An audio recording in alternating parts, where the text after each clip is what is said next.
Pentagon, the day before 9/11, Secretary of Defense Donald Rumsfeld declared war, not on foreign terrorists. The adversary is closer to home.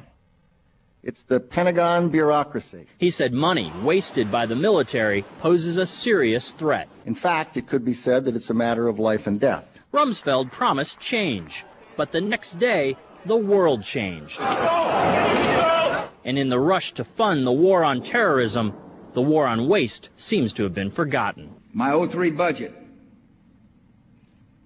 calls for more than $48 billion in new defense spending. More money for the Pentagon when its own auditors admit the military cannot account for 25% of what it already spends. According to some estimates, we cannot track $2.3 trillion in transactions. $2.3 trillion with a T.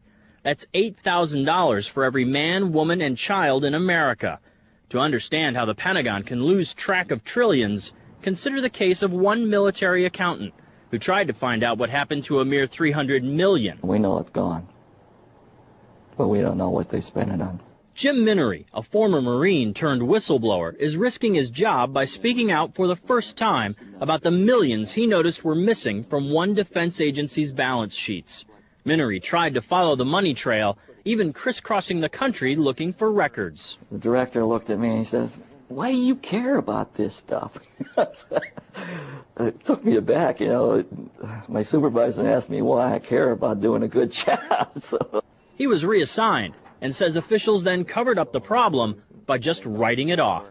They got to cover it up. That's where the corruption comes in. They've got to cover up the fact that they can't do the job. The Pentagon's Inspector General partially substantiated several of Minery's allegations, but could not prove officials tried to manipulate the financial statements. 20 years ago, Pentagon employee Franklin C. Spinney made headlines exposing what he calls the accounting games.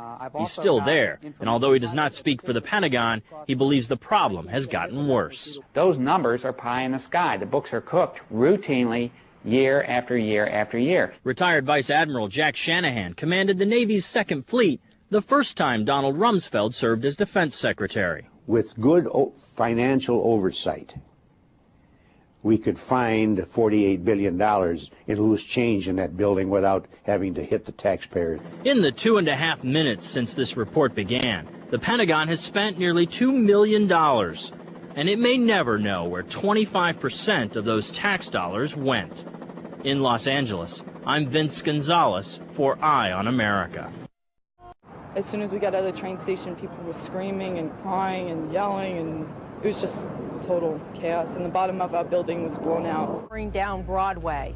I was standing at the corner of Fulton and Broadway. I ran into a building, ran between a column and a building at 195 Broadway, and pushed my face and my body into that building. For what seemed like 5 minutes, I was pelted with all kinds of debris.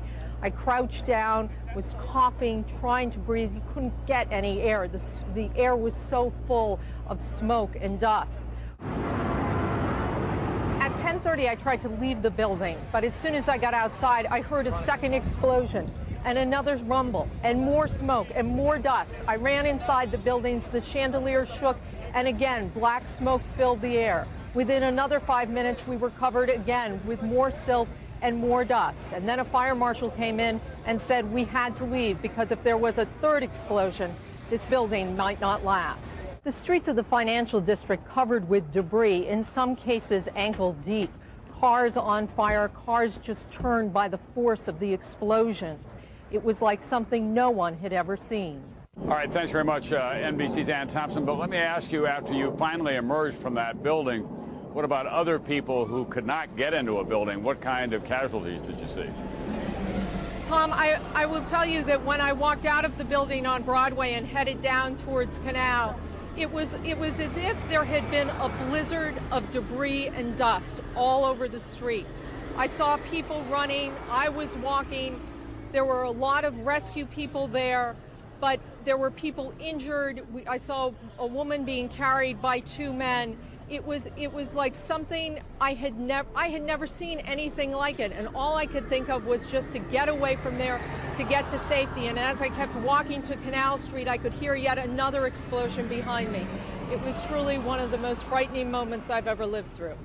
He's Ron Insana, who went down with a cameraman hoping to get close to the World Trade Center, and then it began to come down. The first one. Ron, take us through what you experienced. Well, Tom, much of the area had been, in fact, cordoned off, and the cameraman from MSNBC and I were trying to get across to the west side of the World Trade Center in order to hook up with the rest of the NBC crews that we knew were there.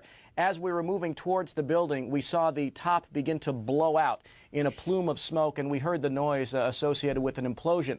We turned and immediately ran for cover in the other direction as debris began to rain down. The full impact was seen in the moment in time. My colleague Stephen Evans, who was in the Trade Center and was interviewed just after the first explosion. There was another big explosion in the other tower. Flames coming out in this billowing grey smoke. People still not panicking. People not quite understanding what was going on. Then somebody said that they saw an airliner go into one of those towers. Then, I don't know, an hour later than that, we had that big explosion from much, much lower. I don't know what on earth caused that. The thing that strikes me is, one, the terribleness of the incident, whatever the cause, and we don't go into the politics, but whatever the cause, the terribleness, the hugeness of what's happened. So huge, in fact, that most of the people around simply can't understand what happened. People were just standing around, talking to each other, nodding their heads. Oh my God. We gotta go.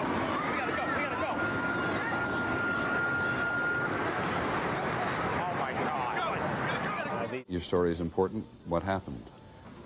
Well, I guess it was a little before 9. I was in another employee's office when I heard an explosion, and then the building started to shake, and I thought, oh, here I go again, because I was there in 1993 as well, when the bomb went off. So I went around, started back to my section. Which tower were you in, 1 or 2? I was in 1, and when I think it's pretty logical to assume that Mr. Jackson was hearing Flight 11 crash into the North Tower at 8:46. But let's see what else he has to say. What did you do when you got out of the building? Well, I went out into the street, and I looked back after I got past Church Street to see what had happened, and I saw that both of the buildings were on fire. And with that, I just, moved as far north as I could away from there. And I was about 4 or 5 blocks away when all of a sudden the street shook. And I heard like an explosion.